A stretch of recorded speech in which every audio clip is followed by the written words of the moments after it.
전능하신 하나님 말씀 낭송 진리 추구에 관하여. 어떻게 진리를 추구해야 하는가? 12. 내가 받은 가정교육에는 또 무엇이 있느냐? 부모는 항상 내게 일러둔다. 가벼운 입으로 무턱대고 떠들고 다니면 언젠가는 그 주둥이 때문에 고생할 날이 올 거다. 말이 많으면 실수하기 마련이라는 말을 명심해라. 이게 무슨 뜻이겠니? 말이 많아지면 반드시 빈틈이 생긴다는 뜻이야. 어딜 가든 입을 조심하고 다른 사람들이 하는 말을 먼저 들어본 다음에 말해라. 대세를 따르면 무탈하겠지만 늘 나서면서 혼자 떠들면 장관, 상사, 다른 사람들의 의사를 알 수 없어. 내가 먼저 의견을 말했는데 장관, 상사가 그런 의사가 아니라면 그로 인해 내가 곤욕을 치를 텐데 좋은 결과가 따르겠니? 이 녀석아, 앞으로는 조심해야 한다.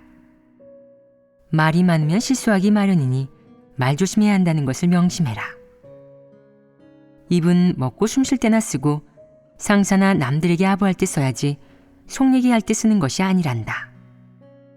말도 골라서 하고 말에 기교와 방식이 있어야 한다. 머리를 써야 하는 거야. 말을 입 밖으로 내뱉기 전에 마음속으로 곱씹어 봐야 한다. 곱씹고 난 다음에도 조금 기다렸다가 말해야 해. 그리고 말을 할 때는 상황을 고려해야 한다. 만약 의사를 약간 밝혔는데 다들 반기지 않고 반응이 썩 좋지 않으면 즉시 멈추고 어떻게 말해야 모두가 좋아할지 고민해 본 다음에 말을 이어가거라. 그래야 똑똑한 거야.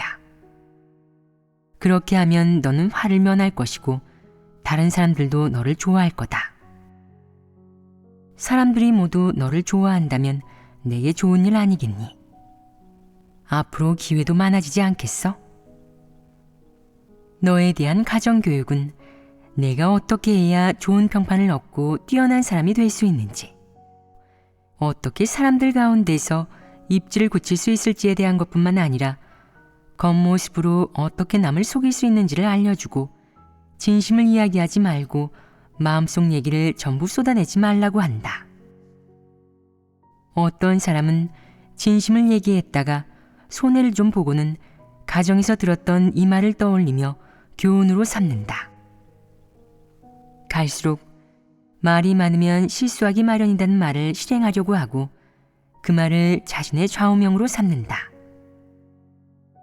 어떤 사람은 손해를 보기도 전에 그가 받은 이런 측면의 가정교육을 진심으로 받아들여서 어떤 장소에서든 계속해서 이 말을 실행한다.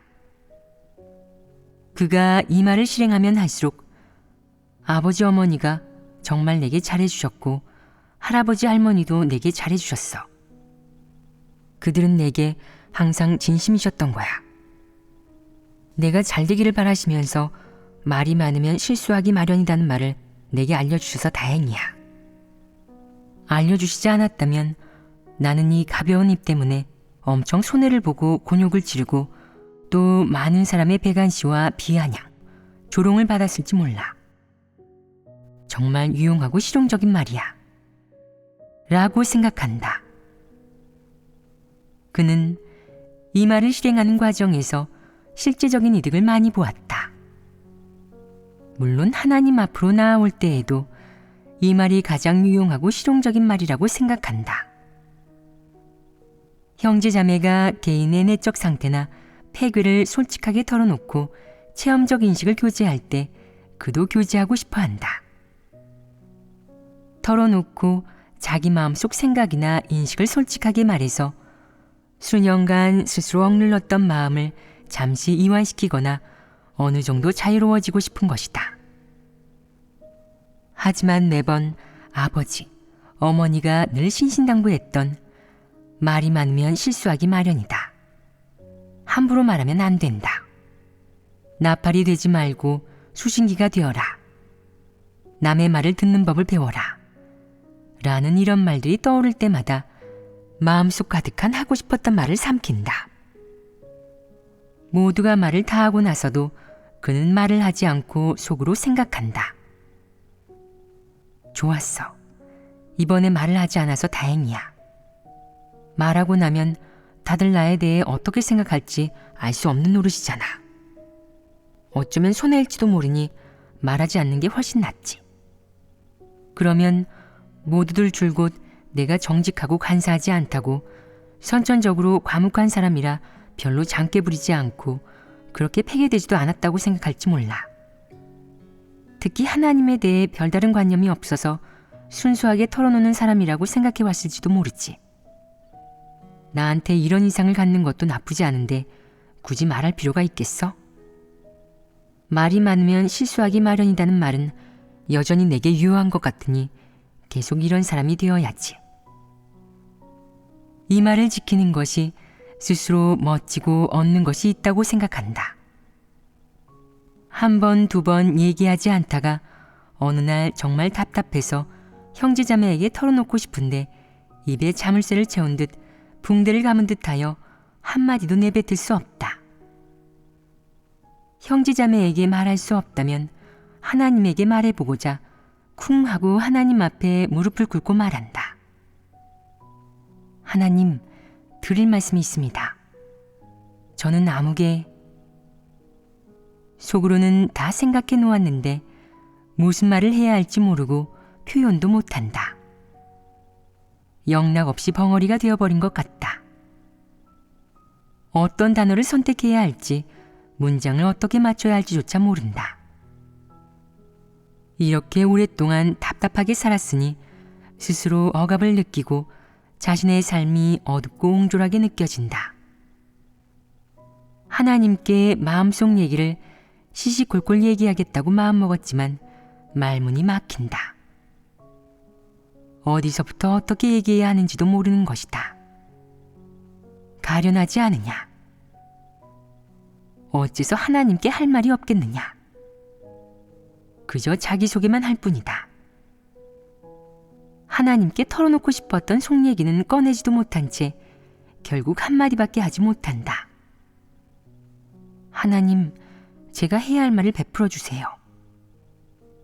하나님이 말한다. 내가 해야 할 말은 무척 많았다. 내가 말하려 하지 않았고 기회를 줘도 말하지 않았으니 하나님은 내게 주었던 모든 것을 다시 거두어 갔다.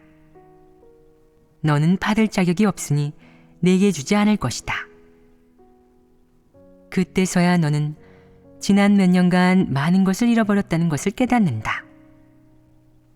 자기 자신을 빈틈없이 완벽하게 포장하여 존엄하게 살았다고 자부했지만 형제자매가 한동안 결실을 넣는 것을 볼 때, 형제자매가 거리낌 없이 자신의 체험을 이야기하고 자신의 배교를 털어놓을 때 자기는 한마디도 못하고 어떻게 말해야 할지도 모르는 것이다.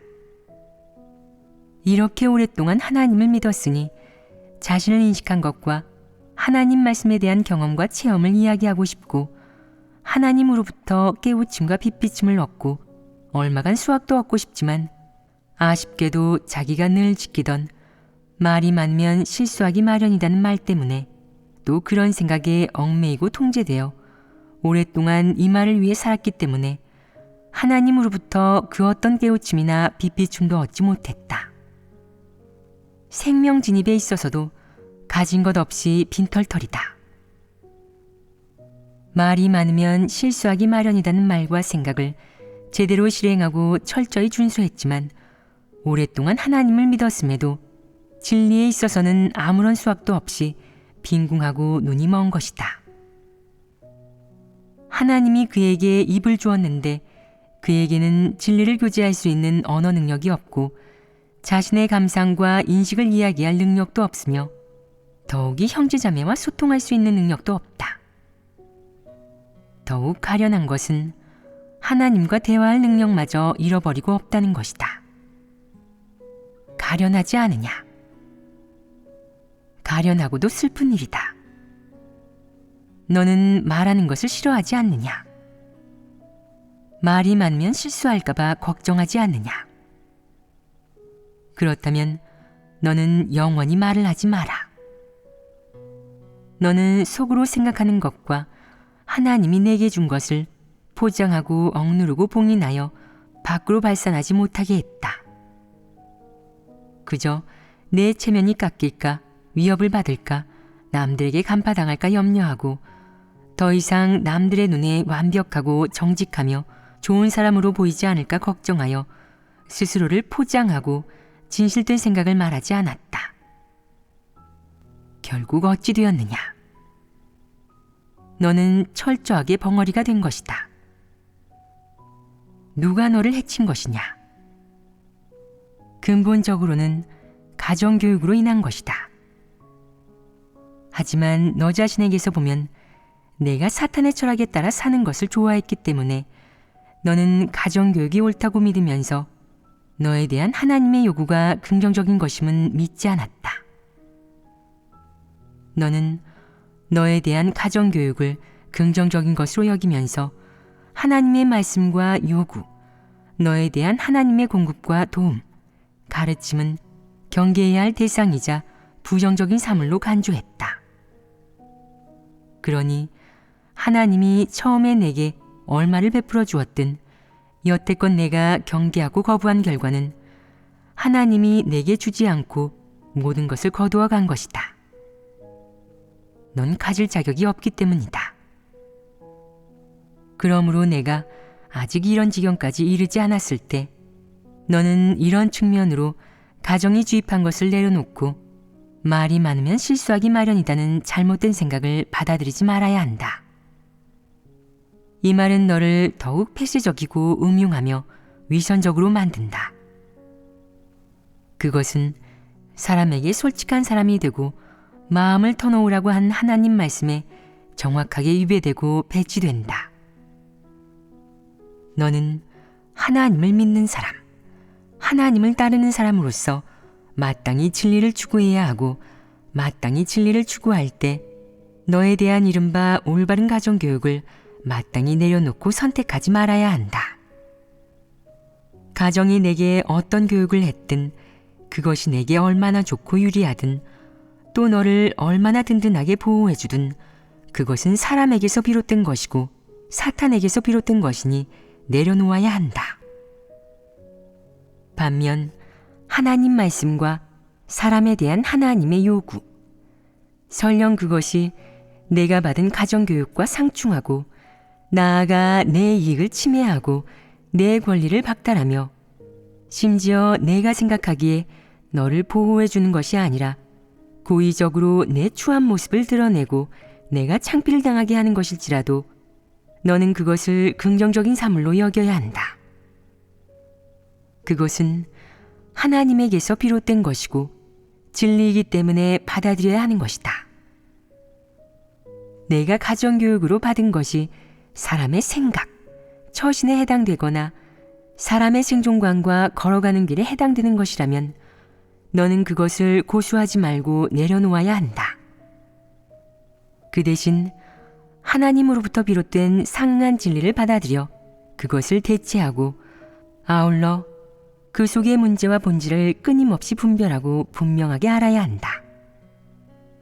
그런 다음 더욱 정확하고 실제적이며 진실하게 하나님의 말씀대로 행하고 실행해야 한다.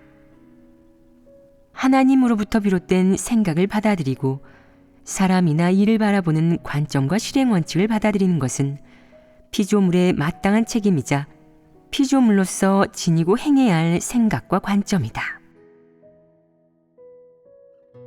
가정에서 어떤 부모는 사람이 긍정적으로 여기는 것, 사람의 생존과 앞날, 미래에 유익한 것 외에도 상대적으로 극단적이고 왜곡된 생각과 관점도 주입한다. 예를 들면 어떤 가정의 부모는 진짜 소인배가 될지언정 거짓군자가 되지는 말라 라고 말한다. 이는 내가 어떻게 처신해야 하는지 가르치는 말이다. 진짜 소인배가 될지언정 거짓군자가 되지는 말라 라는 말은 둘 중 하나를 택하라는 것이다. 뒤에서 남몰래 나쁜 짓을 하지 말고 차라리 진짜 소인배가 되어 대놓고 하라는 말이다.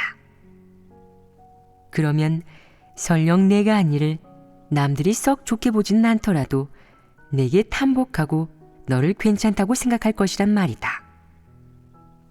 다시 말해 어떤 나쁜 짓이든 앞에서 당당하고 떳떳하게 해야 한다는 것이다.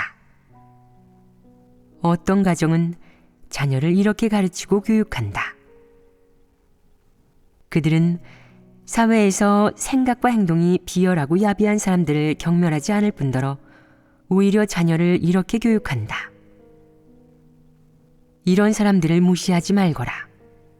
사실 이들이 꼭 나쁜 사람은 아니다. 어쩌면 거짓군자보다 나을 수도 있다.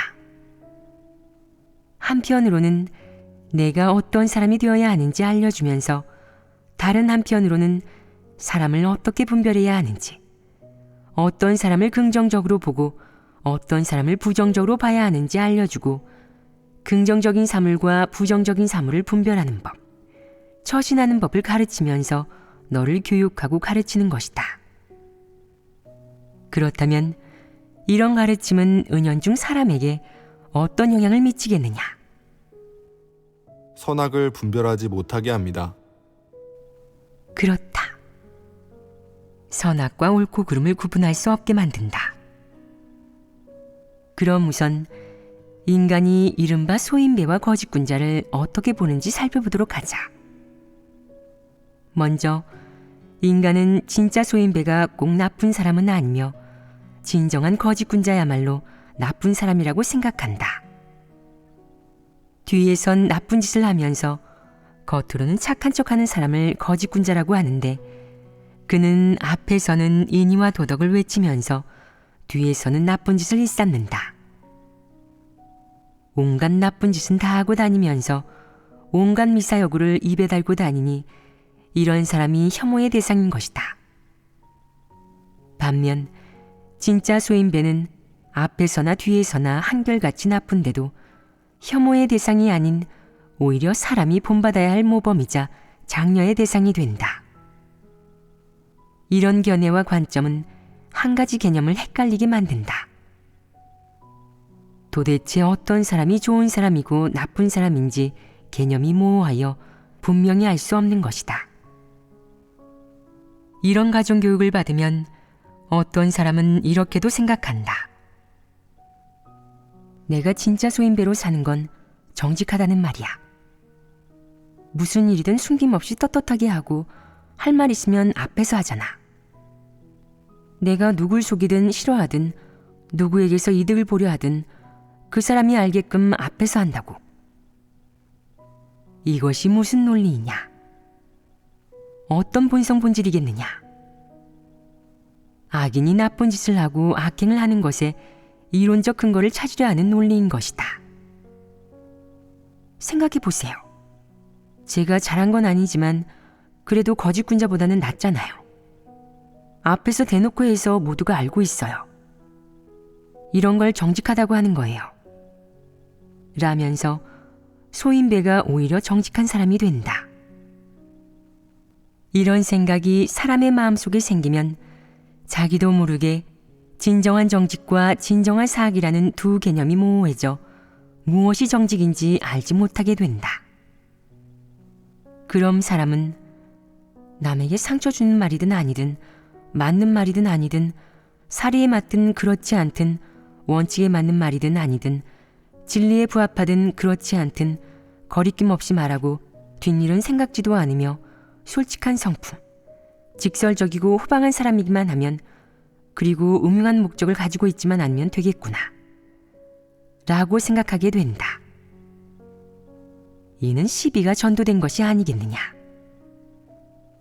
이렇게 하면 부정적인 사물이 모두 긍정적인 것으로 변한다.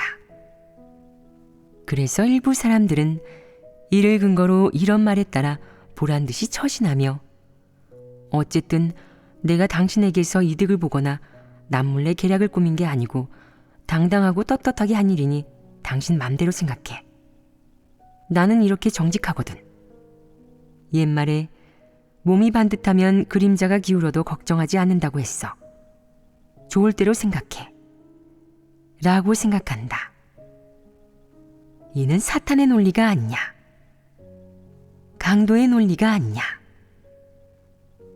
내가 나쁜 짓을 하고 억지를 부리며 제멋대로 굴고 악행을 저지르는 것이 옳다고 생각하느냐. 악행은 악행이다. 본질이 악행이면 악인 것이다. 무엇으로 판단하겠느냐? 내게 의도가 있는지, 내가 떳떳한지, 내가 진솔한 성품인지로 판단하는 것이 아니라 진리와 하나님의 말씀으로 판단하는 것이다. 진리는 모든 사물을 판단하는 준칙이니 여기에 적용하는 것이 아주 적합하다. 진리가 악으로 판단하면 그것은 악이고, 긍정적인 사물로 판단하면 그것은 긍정적인 사물이며, 긍정적인 사물이 아니라고 판단하면 긍정적인 사물이 아닌 것이다. 반면 사람이 생각하는 진솔한 성품이나 직설적인 성격, 정직 따위는 무엇이냐? 그것을 터무니없는 억지, 개념 혼동, 망언이라고 하고 그것을 바로 사람을 오도한다고 하는 것이다. 내가 사람을 오도한다면 그것은 악행이다. 뒤에서든 앞에서든 악은 악이다. 뒤에서 하는 악은 사악한 것이고 앞에서 하는 악은 진짜로 악독하고 흉악한 것인데 모두 악과 관련이 있는 것이다. 그럼 너희가 대답해 보거라. 진짜 소인배가 될지언정 거짓 군자가 되지는 말라 라는 말을 사람이 받아들여야 하겠느냐? 거짓 군자의 행동 원칙과 진짜 소인배의 그것 중 어떤 것이 긍정적인 것이겠느냐? 둘 다 아닙니다. 그렇다. 모두 부정적인 것이다. 그러니 거짓 군자가 되지도 진짜 소인배가 되지도 말고 부모의 망언을 듣지도 말아야 한다. 어째서 부모가 늘 망언을 늘어놓겠느냐? 왜냐하면 내 부모가 그렇게 처신했기 때문이다. 항상 난 진솔한 성품의 진짜 사나이야. 호탕하고 시원시원한 성격에 의협심이 강하지. 내 몸이 반듯하니 그림자가 기울어도 걱정하지 않아. 품행이 바르고 반듯한데 무서울 게 뭐야. 양심에 찔릴 일은 하지 않으니 귀신이 찾아와도 두렵지 않아. 라고 생각한다. 아직은 귀신이 널 찾아오지 않았지만 내 악행이 적지 않으니 언젠가는 징벌을 받을 것이다. 내 몸이 반듯하여 그림자가 기울어도 걱정하지 않는다고 하는데 반듯하다는 것이 무엇이냐? 그것이 진리이냐? 몸이 반듯한 것이 진리에 부합하는 것이냐? 너는 진리를 깨닫긴 했느냐? 자기가 저지른 악행을 위해 어떤 핑계나 이유를 찾지 마라. 소용없다. 진리에 부합하지 않는 한 그것은 악이다. 그런데도 자기가 성품이 진솔하다고 생각하는데 성품이 진솔하면 남에게서 이익을 챙겨도 된다는 것이냐? 성품이 진솔하면 남을 공경에 빠뜨려도 된다는 것이냐? 이게 무슨 논리이겠느냐? 이것을 강도의 논리이자 마귀의 논리라고 하는 것이다. 악을 행하고도 당당하게 좋은 결과를 바라고 좋은 말을 들으려 하는데 이것이 뻔뻔스러운 게 아니겠느냐? 그리고 하나님이 한 말씀에 진짜 소인배가 되라거나 거짓군자가 되지 말라는 말은 언급된 적이 없다. 하나님의 말씀 중에 진짜 소인배나 거짓군자가 되라는 말 따위의 요구는 없는 것이다. 이런 말은 모두 사람을 기만하고 미혹하는 그럴듯한 거짓말이다. 이 말은 진리를 깨닫지 못한 사람을 미혹할 수 있다. 하지만 이제 너는 진리를 깨달았으니 더 이상 이런 말을 고수하지도 말고 이런 말에 영향받지도 말아야 한다. 거짓군자든 진짜 소인배이든 모두 마귀이고 짐승이며 머저리로 좋은 작자가 아닌 사악의 무리이다. 그들은 악과 불가분의 관계로 사악하지 않으면 흉악한데 단지 그들의 연기 방식이 다를 뿐이다. 하나는 공개적으로 연기하고 다른 하나는 은밀하게 연기하는 것이다. 또 그들의 행동 방식이 다르다. 하나는 공개적으로 악을 행하고 다른 하나는 뒤에서 수작을 부린다. 하나는 비교적 음흉하고 괴상하며 다른 하나는 비교적 난폭하고 포악하며 횡포하다. 또한 하나는 비교적 옹졸하고 은밀하게 행동하고 다른 하나는 비열하고 방자하게 행동한다. 이는 사탄의 두 가지 행동 방식으로 하나는 공개적인 것이고 다른 하나는 은밀한 것이다. 공개적인 경우는 진짜 소인배가 되는 것이고 은밀한 경우는 거짓군자가 되는 것인데 자랑할 것이 있겠느냐. 그런데도 너는 그것을 좌우명으로 삼으니 어리석지 않으냐. 그러므로 내가 만약 가정에서 받은 이런 측면의 교육과 주입의 악영향을 깊이 받고 있거나 그것을 고수하고 있다면 너는 그것을 내려놓고 하루속히 분별하고 꿰뚫어 보길 바란다. 더 이상 그 말을 고수하지도 말고 그 말이 너를 지켜주고 내가 진정한 사람, 인격과 인성을 갖춘 시원시원한 사람이 되게 한다고 생각하지 마라. 이것은 처신의 기준이 아니다. 나는 그 말을 강하게 비판한다. 그 말이 나는 아주 역겹다.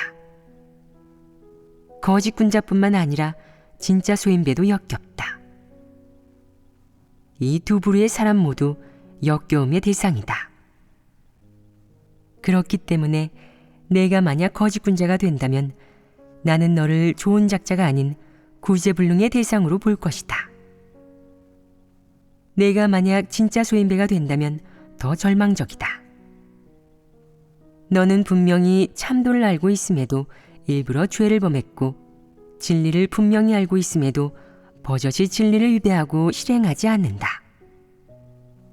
그러고는 공개적으로 진리에 맞서니 더 빨리 죽을 것이다. 나는 직설적인 성격이라 거짓군자는 못하겠어. 소인배이긴 하지만 난 그래도 진짜 소인배야. 라고 생각하지 마라. 진짜는 무슨 진짜란 말이냐. 너의 진짜는 진리도 아니거니와 긍정적인 사물도 아니다. 너의 진짜는 교만한 성품과 흉악한 성품의 본질을 드러낸 것이다. 내 진짜는 진짜 사탄, 진짜 마귀, 진짜 흉악하다는 진짜이지 진리나 진실을 뜻하는 진짜가 아니다.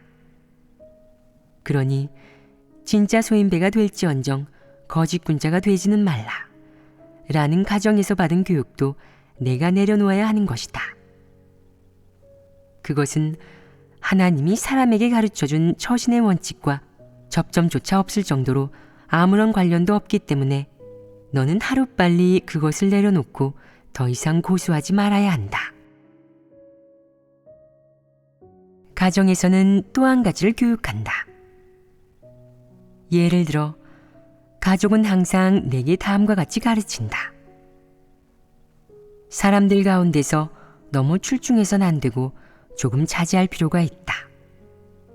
언행이나 개인의 재능, 역량, 지능 따위를 자제하면서 나서는 사람이 되지는 말아야 해. 모난 돌이 정 맞는다.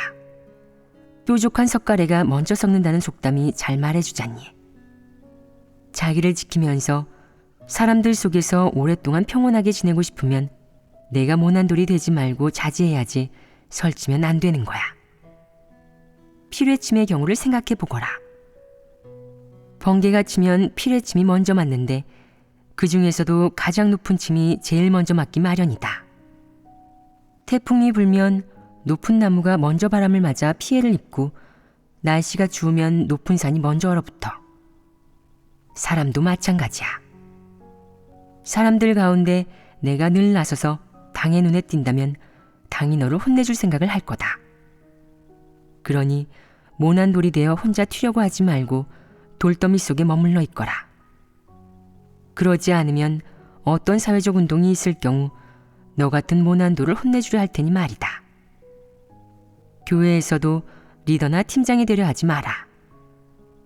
혹 하나님 집의 어떤 사역에 손실이나 문제가 생기면 우선적으로 리더이자 책임자인 너부터 처분할 것이다. 그러니 모난돌이 되지 마라. 모난돌이 정맞기 마련이니까. 너는 거북이처럼 안으로 움츠리는 법을 배워서 머리 숨긴 거북이가 되어야 한다. 너는 부모의 말을 명심하고 리더를 뽑을 때 리더직을 사양하며 말한다. 아, 전 안 돼요. 제겐 가정이 있고 아이가 있거든요. 저는 가정에 많이 얽매여 있어 리더직을 맡을 수 없어요. 절 찍지 마시고 여러분이 하세요. 리더로 뽑혀도 맡으려 하지 않는다. 아, 저는 사직해야 할 것 같아요. 리더는 여러분이 하세요. 여러분께 기회를 양보하고 저는 기권하겠습니다. 그러면서 속으로는 이렇게 생각한다. 모난돌이 정맞는 법이야. 높은 곳일수록 처참하게 추락하고 주의도 심하다고. 선출되면 큰 코 다칠 날이 있을 테니 리더는 당신이 나해. 난 리더는 전혀 하고 싶지 않고 높은 곳에 올라가고 싶지도 않아. 그러니 높은 곳에서 떨어질 일도 없지. 아무개가 리더가 되었다가 교체된 거 못 봤어? 교체된 다음 제명됐잖아. 평신도가 될 수 있는 기회조차 없어졌다고. 모난돌이 정맞고 뾰족한 석가래가 먼저 썩는다는 말에 딱 들어맞는 경우잖아. 어때? 혼쭐 났지? 사람은 스스로 보호하는 법을 배워야 해. 머리는 뒀다 뭐해? 머리가 있으면 스스로를 지키는 데 써야지. 이걸 모르는 사람도 있는데 사회나 집단이나 마찬가지야. 모난돌이 정맞는다고. 당신이 나서면 체면이 설지는 몰라도 정을 맞는 순간 깨닫게 될 거다. 사람이 설치면 언젠가는 대가를 치러야 한다고 말이야. 이는 모두 부모와 가정이 내게 단단히 일렀던 당부이며 그들의 경험담이자 그들의 인생에서 얻어낸 정수이다. 이를 하나도 빠짐없이 내게 조곤조곤 알려주는 것이다. 조곤조곤 알려준다는 말이 무슨 뜻이겠느냐? 어느 날 어머니가 내 귀에 대고 말한다. 엄마 말 잘 들어. 엄마가 평생을 살면서 깨달은 게 하나 있는데 모난돌이 정맞는다는 거야. 사람이 너무 나서기 좋아하고 설치면 혼쭐 나기 십상이란다. 내 아빠를 보렴. 왜 지금도 숨죽이고 얌전히 지내시겠니? 예전에 사회운동 때 억압받은 적이 있었기 때문이야. 내 아빠는 글재주가 있어서 글도 잘 쓰고 언변도 뛰어난 데다 리더로서의 역량도 겸비하고 있었어. 너무 출중했던 거지. 결국 사회운동에 의해 억압받았지 뭐야. 생각해보렴. 그 이후로 내 아빠가 왜 공무원이 되거나 얼굴을 내미는 것에 대해 얘기하지 않겠니? 바로 이런 이유가 있어서야. 엄마가 너한테 하는 속 얘기나 진심 어린 말은 꼭 귀담아 듣고 잊지 말고 명심해야 된다. 어딜 가서도 기억해야 해. 이건 엄마가 내게 줄 수 있는 최고의 것이란다. 그때부터 너는 기억하게 된다. 모난돌이 정만다라는 말을 생각하면 곧바로 아버지가 떠오르고 아버지를 생각하면 바로 이 말이 떠오르는 것이다. 아버지는 그 당시 정맞은 모난돌이었고 지금 아버지의 불운과 낙담한 모습이 내 머릿속에 깊은 인상을 남긴 것이다. 그래서 나서려는 생각이 들거나 마음속 얘기를 하고 싶을 때마다 그리고 진심으로 하나님 집에서 자신의 본분을 이행하고 싶을 때마다 모난돌이 정맞는다라고 조곤조곤 얘기하던 엄마의 진심 어린 그 한마디가 머릿속에 떠오르는 것이다. 그러면 다시 스스로 움츠러든다. 어떤 재능과 특기가 있든 드러내선 안 돼. 참고 견뎌야 해. 마음과 힘과 뜻을 다해 본분을 이행하라고 하신 하나님 말씀도 적당히 취사 선택해야지 무턱대고 뛰어들면 안 돼. 그렇게 무턱대고 나서서 교회 사역을 맡았다가 만에 하나 하나님 집 사역에 무슨 문제라도 생겨서 책임을 물으면 어쩌려고. 내가 어떻게 감당하겠어? 제명당하지 않을까? 내가 희생양이나 모난돌이 되는 거 아니야?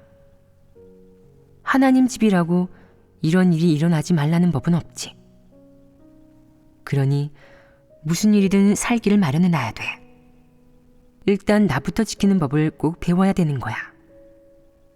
일단 자구책부터 최대한 확보해 놓은 상태에서 말을 꺼내고 행동하는 거지. 이것이야말로 현명한 행동이지. 모난 돌이 정 맞는다고 엄마가 말했잖아. 이 말은 그의 가슴에 깊이 새겨져 그의 일상생활에도 엄청난 영향을 미친다. 물론 더 중요한 것은 본분 이행에 대한 그의 태도에도 영향을 미친다는 것이다. 이는 심각한 문제가 아니겠느냐.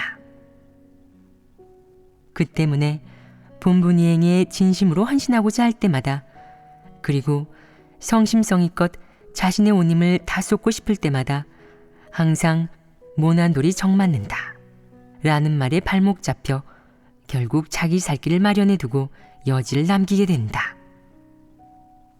자기 살 길을 마련한 다음에야 본분을 적당히 이행하는 것이다.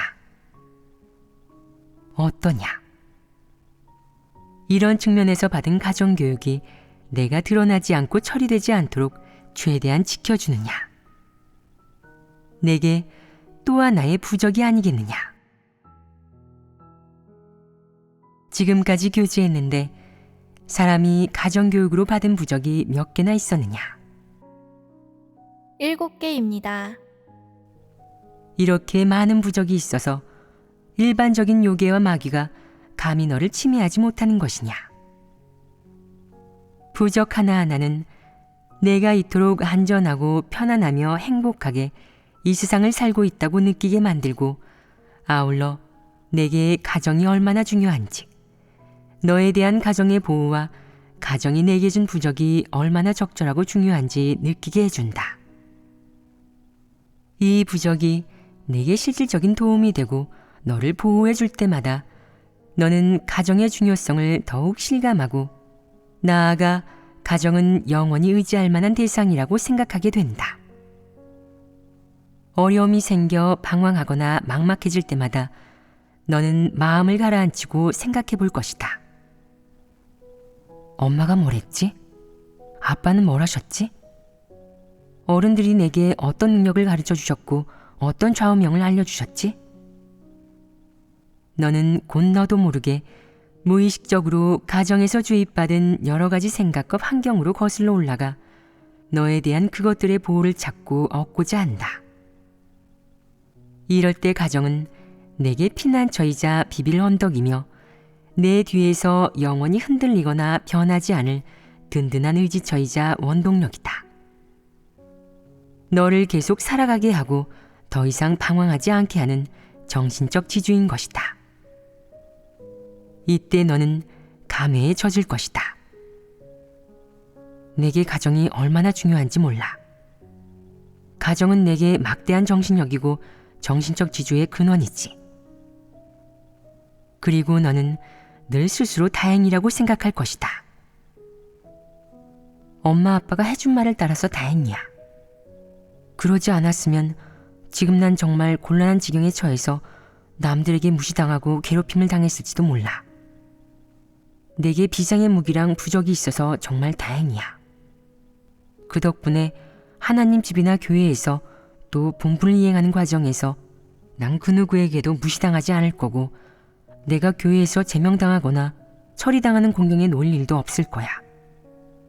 가정교육의 보호로 이런 일은 영원히 나한테 일어나지 않겠지. 하지만 너는 잊어버렸다. 내가 줄곧 소위 부적이라는 것과 스스로 보호할 수 있는 환경 속에서 살다 보니 내가 하나님의 부탁을 완수했는지 알지 못한다는 것을 말이다. 너는 너에 대한 하나님의 부탁을 소홀히 했고 피조물이란 너의 신분도 소홀히 했다. 또 내가 피조물로서 이행해야 하는 본분을 소홀히 했으며 내가 본분을 이행하면서 갖춰야 할 태도와 바쳐야 할 모든 것을 소홀히 한 것이다. 내가 갖춰야 할 진정한 인생관과 가치관은 가정에서 교육받은 관점이 차지했고 내가 구원받을 기회 역시 내가 받은 가정교육에 의해 영향받고 좌우되고 있다.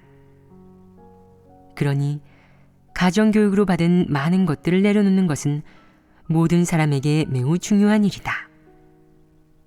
이는 반드시 실행해야 할 한 측면의 진리이자 시급히 진입해야 할 하나의 실제이기도 하다. 왜냐하면 만약 그것이 사회에서 들은 말이라면 내가 이성적으로 혹은 무의식적으로 거절할 것이고 외부인이나 너와 무관한 사람에게서 들은 말이라면 내가 이성적으로 혹은 적당히 걸러듣겠지만 가정에서 내게 알려준 말이라면 너는 주저하지 않고 고지곳대로 분별 없이 받아들일 것이기 때문이다. 이는 보이지는 않지만 내게 무척 위험한 일이다.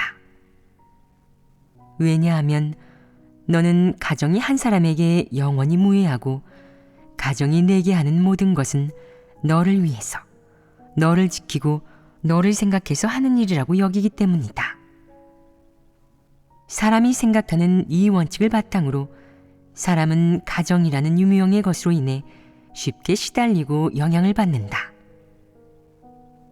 유형의 것은 가정의 구성원이나 가정에서 생기는 모든 일을 말하고 무형의 것은 너에 대한 가정의 다방면의 사상교육에서 비롯된 것과 처신이나 일처리에 관한 교육을 말하는 것이 아니겠느냐.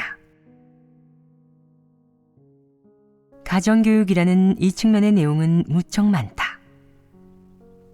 오늘 교제를 마친 이것들에 대해서 너희가 묵상하면서 정리해보고 오늘 내가 말한 것 외에 또 어떤 생각과 관점들이 너희의 일상생활에서 악영향을 끼치는지 살펴보아라. 우리가 앞서 교제한 것의 대부분은 처세의 원칙과 방식에 해당되는 것이고 소수의 나머지는 사람과 일을 바라보는 것에 해당되는 주제이다. 사람에 대한 가정교육의 범위에 해당되는 내용은 거의 이런 것들이며 사람의 인생관이나 처세 방식에 해당되지 않는 일부 문제들은 굳이 언급하지 않겠다. 그럼 오늘은 여기까지 교제하고 다음에 다시 보도록 하자.